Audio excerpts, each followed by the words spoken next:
Depression is a common and serious medical condition that has a negative impact on how you feel, how you think, and how you behave. It is also treatable, thankfully. Depression triggers emotions of sadness and/or lack of interest in things that you previously enjoyed. It can contribute to a number of physical and mental problems and can reduce the capacity to operate at home and at work. An average 1 in 15 adults every year is affected by depression.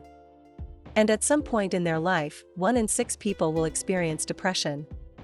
Depression may arise at any moment, but first occurs during the late teens to mid-20s, on average.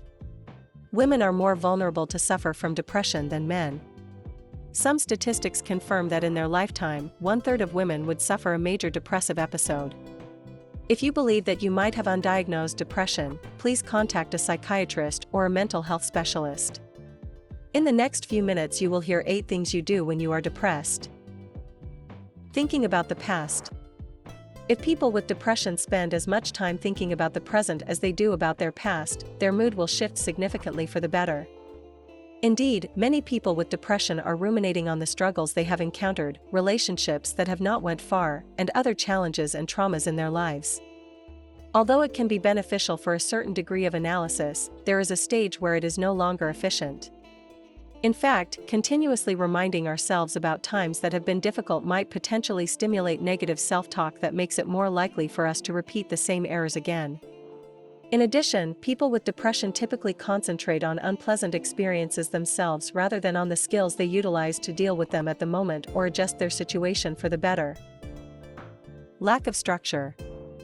There is a phrase saying time is the playground of the devil, and it relates particularly well to those with depression. When we have so much unorganized hours on our hands, it can increase the probability of overanalyzing and dwelling on how depression affects us in general. Many people with depression would say that they don't have the desire to participate in activities or hobbies, which is reasonable considering the exact nature of the condition. In order for us to be effective or successful, many of us wrongly assume that motivation needs to come first. In many cases, once we have completed a job or task, motivation simply arrives when we remind ourselves of our talents, ambitions, and more. Feeling guilty all the time. Guilt is an emotion that is perfectly normal. If you're doing something that you regret, it will result in guilt. However, the problem with depression is that it can cause feelings of guilt over everything. The feeling of guilt, which can be noticed in depression disorder, makes us believe that we should be actively and consciously doing positive things for others. People with depression, for example, may feel guilty about not being able to help people who are victims of a natural disaster, and this, in turn, makes them feel useless. Of course, it is even more common to feel guilty about things closer to home, such as feeling insanely guilty over a disagreement.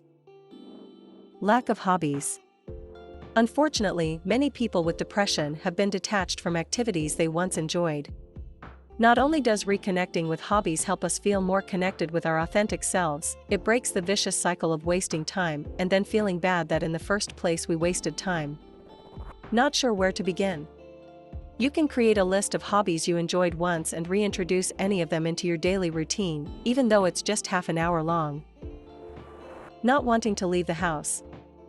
Some people with depression can be housebound for weeks or longer. Depending on who you ask, there are a variety of reasons for this. It's self-hatred for some. Crushing exhaustion for others. Depression has this influence not only to kill your will, but also the ability to exit the house physically. The energy needed to go shopping for groceries is out of range. The fear that you will be rejected by any person you run into is intense. This thought cycle of uncertainty develops an environment where it is nearly impossible to get out of the front door.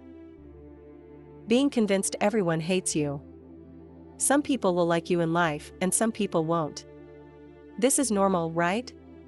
A healthy mindset includes accepting the positives with the negatives. But depression is like the devil on your shoulder, singing until people just hate themselves and are committed to the idea that everyone else hates them too. Depression illustrates every perceived problem or difficulty you experience, and then claims it is an indication that everyone hates you. This hate perception tends to make people with depression feel even more depressed. Negative self-talk. We've all got an inner critic. This little voice may also be supportive and drive us towards goals, like telling us that what we are about to eat is not healthy or that what we are about to do may not be wise. However, particularly as it gets into the realm of excessive negativity, this voice can often be more harmful than helpful. People with depression are unnecessarily harsh on themselves. The problem is that being advised to think happy thoughts is actually not helpful while you're sad. Negative self-talk, if we're not careful, causes tremendous anxiety, not just for ourselves, but for everyone around us. Learn to notice when you're being self-critical, so you can begin to stop. Remember, for instance, that you say something to yourself that you're not going to say to a good friend or a kid. Everyday napping.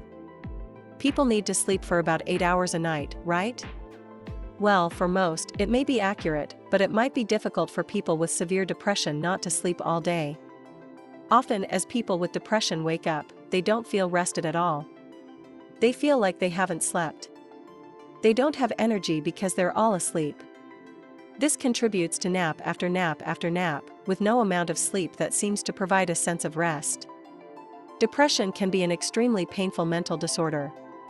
The good news is that recovery rates for depression are very high when the right supports and techniques are in place. The introduction of these habits can certainly assist in making life even a little more bearable. We say it one more time. We highly advise you to seek professional help if you're suffering from depression. You can also seek advice from a friend or family member. You are not alone, remember that. Have you ever encountered depression? How did you get out of it? You can be someone's inspiration, so make sure to share your experience in the comments section down below. If you enjoyed this video, give it thumbs up and share it with your friends. That means a lot to us, and this way you are helping the channel to grow. If you want to see more videos like this, hit the subscribe button and remember to click the notification bell. You can check our other videos as well. Thanks for watching.